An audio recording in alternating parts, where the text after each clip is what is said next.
We haven't touched on the China data yet because it could have been a strong set of data when it comes to industrial profits, and the equity market performance continues to push higher in mainland China and Hong Kong. Paul, what are the future catalysts? How are markets adapting to the reality on the ground in China?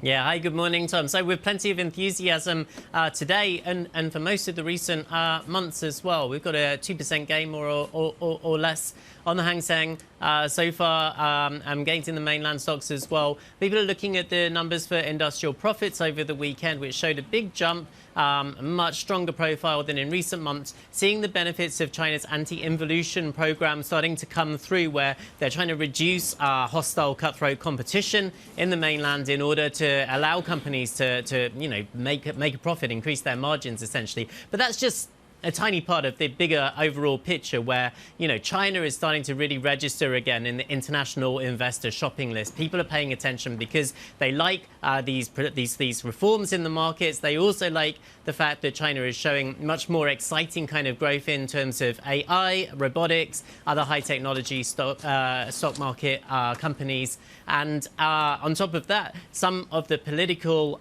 face-off between Presidents Trump and Xi is also starting to fade. And so we're seeing investors that have been staying away for 4 years, ever since we had that big crackdown, which you'll recall, Tom, on the property sector, on the financial technology sector. That's all starting to fade away. And because the market is so strong, even those investors that hadn't previously paid attention are being forced to capitulate and join in on that rally. We've got a holiday coming up in a couple of days' time, so people want to get in there before the market's shut.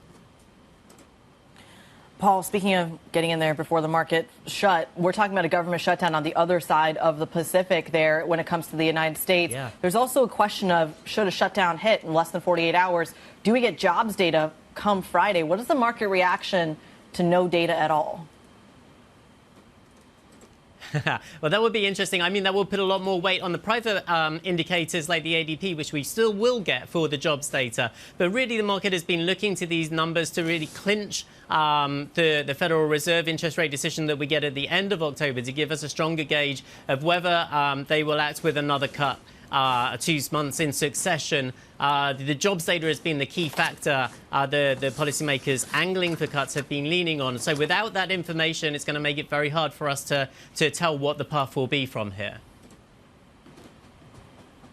Paul, what do you think of this rally in gold this morning, up 1.5% to start Monday? Yeah, gold just continues to go from strength to strength. Not just gold, but the miners as well. We've got some IPOs coming through, which are looking strong too. The market is really leaning into that, leaning against currencies as an alternative asset. It's still hot. China continues to buy, and that's driving the market higher.